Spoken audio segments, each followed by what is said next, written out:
कांग्रेस का एक caucus India गठबंधन के नेतृत्व को हड़पना चाहता था। एक साजिश के तहत इंडिया गठबंधन का नेतृत्व करने के लिए श्री खड़गे का नाम सुझाया गया था। कांग्रेस पार्टी अपने सर्वाइवल के दौर से गुजर रही है। वो भारतीय जनता पार्टी की ताकत को कम करके आंक रहे हैं या फिर उनको जानकारी नहीं है। एनडीए के गठबंधन में हम आज से शामिल हैं।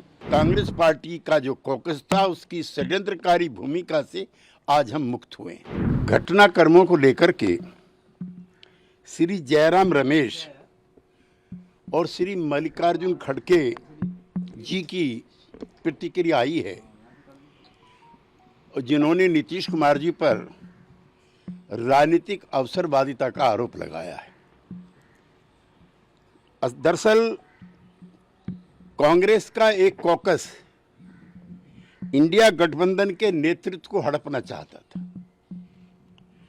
19 दिसंबर को अशोका होटल में जो बैठक हुई थी उसमें एक साजिश के तहत इंडिया गठबंधन का नेतृत्व करने के लिए श्री खड़गे का नाम सुझाया गया था। इससे पहले मुंबई की बैठक में सर्वसम्मति से तय हुआ था कि बगैर किसी का चेहरा आगे रखे बगैर ये इंडिया गठबंधन काम करेगा।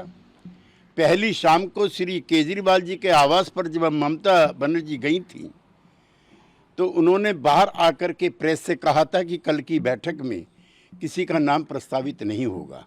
कांग्रेस के उसी कॉकस ने एक साजिश के तहत ममता बनर्जी के द्वारा उनका नाम सुझाया गया। यद्यपि श्री खड़गे जी ने बाद में उसको खुद ही अस्वीकार कर दिया। दरअसल जितनी भी गैर कांग्रेसी क्षेत्रीय दल हैं, चाहे वो लोक दल हो, चाहे सपा हो, चाहे बसपा हो, चाहे जेडीयू हो, चाहे आरजेडी हो, चाहे ममता बनर्जी की पार्टी हो, चाहे शरद पवार जी की पार्टी हो, ये सब दल कांग्रेस पार्टी से लड़ करके भारत की राजनीति में इन्होंने एक अपना स्थान बनाया है। कांग्रेस पार्टी अपने सर्वाइवल के दौर से गुजर रही है। पिछले 2 लोकसभा चुनाव में नेता प्रतिपक्ष के लायक भी उनके पास सांसद नहीं थे, लिहाजा वो क्षेत्रीय जो नेतृत्व है इन दलों का उनको समाप्त करना चाहते हैं। वो इनके विकास में रोड़ा है और उन्होंने सिस्टमेटिक तरीके से इस लड़ाई को लंबा खींचने का काम किया जो टिकट बंटवारे का था। हम मुंबई से भी और उससे पहले भी कहते रहे हैं कि सीटों का बंटवारा जल्दी होना चाहिए। वो भारतीय जनता पार्टी की ताकत को कम करके आंक रहे हैं या फिर उनको जानकारी नहीं है। हम उनके साथ रहे हैं। ग्रास रूट पे उनका काम है। साधन संपन्न पार्टी है। प्रधानमंत्री की लोकप्रियता है। उससे लड़ने के लिए जिस तरह का तामझाम होना चाहिए किसी गठबंधन के पास, उसका नितांत अभाव इंडिया गठबंधन के साथ था। और कैसे ये नेतृत्व हड़पना चाहते हैं उसका सबसे बड़ा उदाहरण है जो कांग्रेस के राज्य हैं, हरियाणा, हिमाचल, उत्तराखंड, राजस्थान, मध्य प्रदेश, छत्तीसगढ़, तेलंगाना, कर्नाटक और आसाम में किसी भी पार्टी के साथ सीटों की कोई तालमेल नहीं होगी। यहाँ पर कांग्रेस पार्टी अकेले लड़ेगी और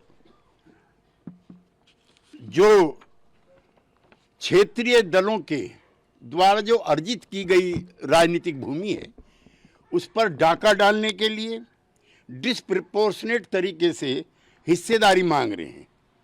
यूपी, बिहार, तमिलनाडु, पश्चिमी बंगाल, महाराष्ट्र, वहाँ उनकी यूपी 1 सीट, बिहार 1 सीट और पश्चिमी बंगाल 2 सीट, महाराष्ट्र 1 सीट, 2 या 3 सीट तमिलनाडु, और सब जगह इनकी डिस्प्रपोर्शनेट डिमांड है।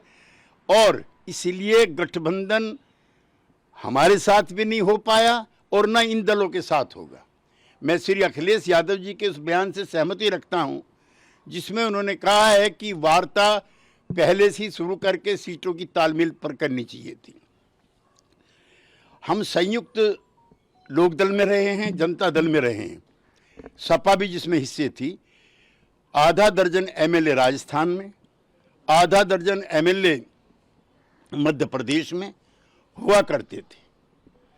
हरियाणा में, पश्चिमी यूपी में तमाम लोकदल का राजकाज हुआ करता था, लेकिन कांग्रेस पार्टी का नेतृत्व सबको नीचा दिखा करके इसको हड़पना चाहता है। हमें अफसोस है और राहत भी है कि जो इंडिया गठबंधन का निर्माता था, जो पहला संयोजक था, आज उन्होंने और जनता दल यू ने इस गठबंधन से अपने आप को अलग कर लिया है और एनडीए के गठबंधन में हम आज से शामिल हैं। 27 सितंबर 2022, अब से 1.5 साल पहले, चौधरी देवीलाल जी की जयंती थी हिसार में। उसमें मैं भी नीतीश कुमार जी के और तेजस्वी यादव जी के साथ उपस्थित था। जितने भी वहाँ पर नेता थे, सबसे नीतीश कुमार जी ने निजी तौर पर हाथ जोड़ करके निवेदन किया था कि कांग्रेस पार्टी को इस गठबंधन में शामिल करो। हमें अफसोस है कि हमने कांग्रेस पार्टी को देश की राजनीति में एक्सेप्टेबिलिटी दिलवाई। ये पार्टी अछूत हो चुकी थी। आम आदमी पार्टी, ममता बनर्जी की TMC, Samajwadi party of Akhilesh Yadav और के चंद्रशेखर राव की पार्टी, इन सब ने गैर कांग्रेसी, गैर बीजेपी मोर्चे बनाने के प्रयास किए थे। इसी प्रस्ताव को लेकर के चंद्रशेखर राव पटना गए थे नीतीश कुमार जी को समझाने के लिए, उनको अपने पक्ष में लाने के लिए। नीतीश कुमार जी ने तब भी चंद्रशेखर राव जी से कहा था कि कांग्रेस पार्टी को रखो। ये सिर्फ नीतीश कुमार थे, जनता दल यू था, जिसकी वजह से इंडिया गठबंधन बना और कांग्रेस पार्टी को भारत की राजनीति में पुनः स्थापित करने का और सम्मान दिलाने का काम हमने किया। हमें अफसोस है कि जो कांग्रेस पार्टी का जो कॉकस था, उसकी षड्यंत्रकारी भूमिका से आज हम मुक्त हुए हैं। From breaking news, detailed analysis, in-depth interviews and explainers, follow the Times of India. Subscribe to our YouTube channel. Don't forget to like our videos and hit the bell icon to stay updated with the latest.